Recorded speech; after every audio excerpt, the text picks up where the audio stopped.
보존제. 자, 과거에는 방부제라고 얘기했었다고요. 방부제. 그래서 이제 방부제라는 표현 대신에 화장품에서는 보존제라는 표현을 쓰고 있는데, 화장품 내 무엇에 의해서 미생물 증식으로 일어나는 부패균의 발육을 억제하고 살균하는 작용을 합니다. 그래서 화장품 변질을 방지하기 위해서 이제 보존제로 배합을 하고요. 역시 이 보존제는요, 사용 기준이 지정되고 고시된 그런 보존제 성분만 사용을 하셔야 돼요. 역시 얘도 암기할 게 뒤지게 많습니다. 자, 그럼 이제 암기할 거, 이거는 색소보다 좀 더 암기를 많이 해야 되는데 문제가 많이 나오니까.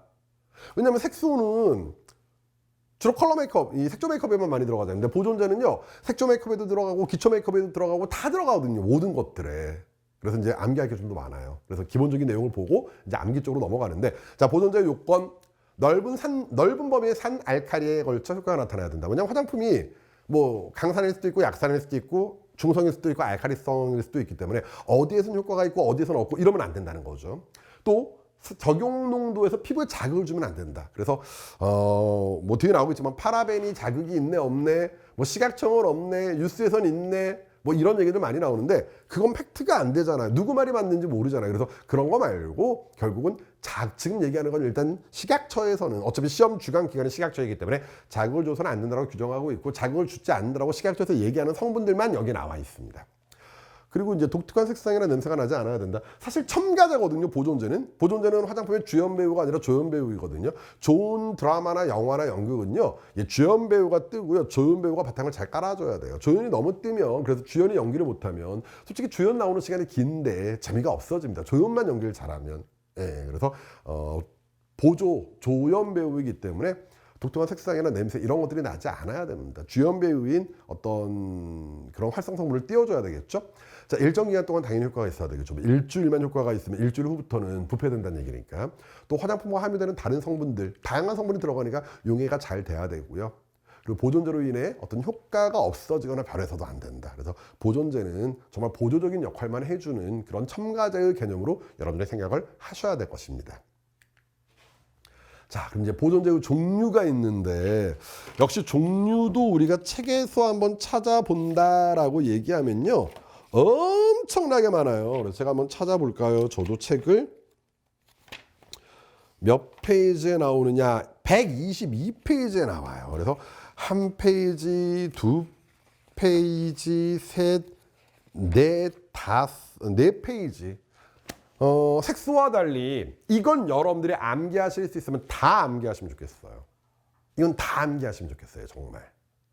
그래서 제가 여러분들 이제 시험 직전에 암기하시라고 아주 최소화로 정리해가지고 이렇게 조그맣게 뽑아서 볼 수 있게, 아니면 휴대폰에 바탕화면에 깔릴 수 있게 자료 한번 만들어가지고 드려보도록 할게요. 제가 이제 공지사항 나오는 것도 계속 보셔야 됩니다. 공지사항 나오시는 것들. 근데 일단은 지금부터 그렇게 하지 마시고 지금은 전체를 좀 보자고요.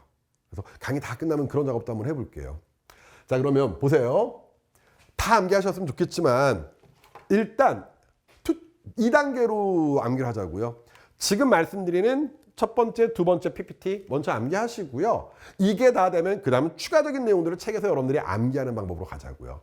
그래도 좀 더 자주 나올 수 있는 게 있고 그렇지 않은 것들이 있을 수 있기 때문에. 자, 그런데 책 순서 무시하고요.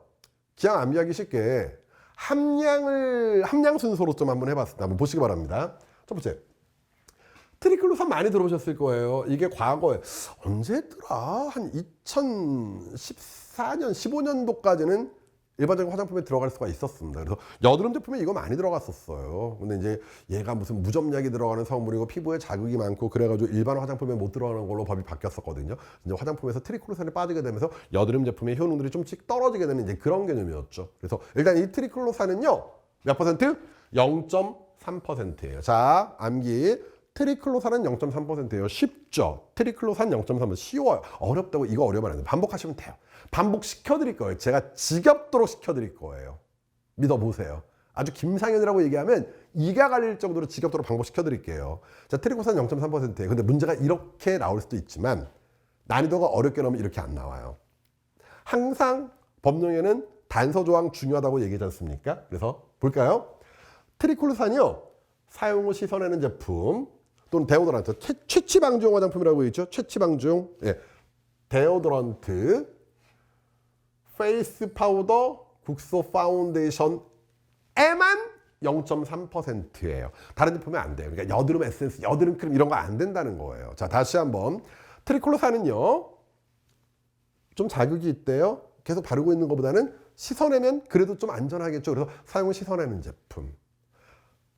효과를 위해 부득이해요. 데오도란트. 그 다음에 색조 중에 페이스 파우더, 국수 파운데이션에만 몇 퍼센트? 0.3%. 나머지에는 금치. 됐고요. 두 번째는 0.5와 관련했습니다. 얘네들은요. 이거 많이 들어보셨어요. 살리실릭 액시드. 자, 얘도 마찬가지예요. 흔히 우리가 얘기할 때는 살리실산이라고 얘기하는데, 자, 이렇게 쓰지 마세요. 표준화된 일반 명칭에는 살리실릭 애시드가 있습니다. 이거 및 그 염류라고 되어 있는데, 이런 것들을 자 앞으로 공부를 하실 때 여러분들 성분 보다 보면 계속 나오거든요. 모 및 그 염류 이렇게 나와 있는데 이것까지 암기는 필요 없을 것 같아요. 문제 낼 때 당연히 따라 나옵니다, 여러분들. 그래서 모 및 염류 이런 건 여러분들이 좀 무시하시고 그냥 암기를 하시는 게 좋을 것 같아요. 그래서 살리실릭 애시드는 몇 퍼센트? 0.5%.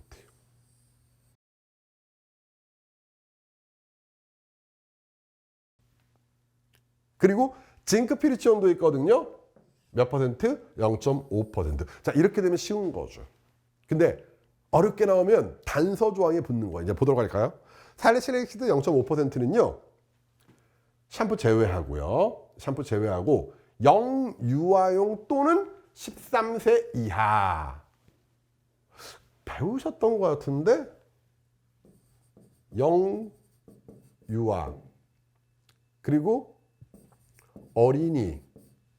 자, 반복 한번 해볼까요? 일장에서 배웠었던 거예요, 여러분들. 영유아, 만자는 무조건 기본이고, 만 3세 이하. 어린이, 4세 초과, 이게 3세 이하니까 4세 초과가 되겠죠? 그 다음에 3이니까 13세 이하. 3세니까 13세 이하. 기억하시죠, 여러분들? 자, 또 나와요. 안전용기. 몇 세? 만 5세 미만. 이거 문제 나왔더라니까요. 그러니까 이거 나중에 이렇게 나올 수 있어. 헷갈리시면 안 된다는 거예요. 중간에 계속 생각날 때마다 이렇게 반복할 거예요. 자, 그래서 살리실릭 애시드는 0.5%인데 샴푸가 제외된 상태에서 영유아용 또는 만 13세 이하. 다른 말로 얘기하면 어린이용 화장품에는 어린이용 사용 제품에는 사용이 불가하다라는 거예요. 암기 철저히 해주셔야 돼요. 하여튼 지금 이 보존제 암기 곱하기 암기입니다. 이거. 자, 징크피루치오는요. 징크피루치오는 물론 이제 탈모 제품에 사용되는 경우도 있지만 일단 보존제로서요. 보존제로서. 살리실산도 되게 복잡해져요. 나중에 최종 정리해 드릴게요. 강의 다 끝나면 정리해 드릴게요. 징크피루치오는 사용 후 씻어내는 제품이어야 돼요.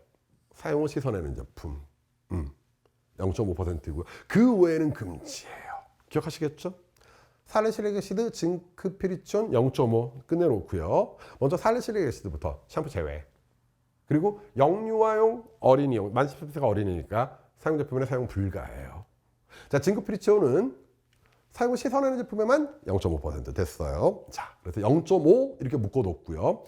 자, 그 다음에 0.6끼리 묶어놨어요. 소르백 액시드 있고요. 자, 그 다음에 이미 다 줘드릴 우레아가 있어. 이미 다 줬대요. 뭘 다 준지 모르겠는데 저도 처음 이 성분을 외울 때 이 암기가 안 돼가지고 이미 다 줬어. 이미 다 줬대. 이미 다 줘드릴 우레아 이렇게 했어요. 이미 다 줬대. 이미 다 줘드릴 우레아 0.6. 그 다음에 DMDM 하이단토인. 예, 그래서 이 DMDM 히단토인 같은 경우에 묶어서 0.6. 묶어서 외우시는 거예요. 공부할 때는 같은 거 묶어서 외우시는 거예요. 자, 소르백 액시드, 이미 다 줘드릴 우레아, DMDM 히단토인 이렇게 0.6입니다. 자, 그리고 얘를 잘 보셔야 되는데 얘는 뭐냐면요. 피하이드록시 벤조익 액시드예요. 피하이드록시 벤조익 액시드. 어렵죠? 피하이드록시 벤조익 액시드, 피하이드록시 벤조익 액시드, 피하이드록시 벤조익 액시드, 피하이드록시 벤조익 액시드예요. 그리고 그 염류 및 에스텔이라고 나와 있는데 아까 우리 그렇게 배웠는데 에스텔류, 메칠에칠 프로필, 부틸, 그쵸? 예. 그리고 이소프로필, 이소부틸, 페닐이 있다고 얘기했잖아요. 자, 그러면 여러분들이 문제가 쉽게 나오면 피하이드록시 벤조익 액시드라고 나오겠지만은요. 응용해서 나오면 이게 뭐예요? 메칠파라벤, 에칠파라벤, 프로필파라벤, 부틸파라벤, 이소프로필파라벤, 이소부틸파라벤 이렇게 이거 빼고 페닐 빼고 이렇게 6가지의 파라벤류가 나오거든요. 거기에 해당되는 거예요. 그래서 단일 성분은 0.4이고 혼합 사용은 0.8이라고 얘기한 건 어떤 의미냐면 파라벤, 메칠 파라벤 하나만 쓰면 0.4% 이하로 써야 된다는 얘기고요. 예를 들어 메칠 파라벤, 에칠 파라벤 두 개를 썼어. 합해서 0.8. 또는 메칠, 에칠, 프로필, 이소프로필, 부틸, 이소부틸 이렇게 해가지고 파라벤류를 6개를 다 썼어. 합해서 0.8이라는 거. 그래서 단일일 땐 0.4, 혼합일 땐 0.8입니다. 됐죠? 자, 그리고 벤질알코올 1.0, 페녹시에탄올 많이 들어보셨잖아요. 1.0입니다.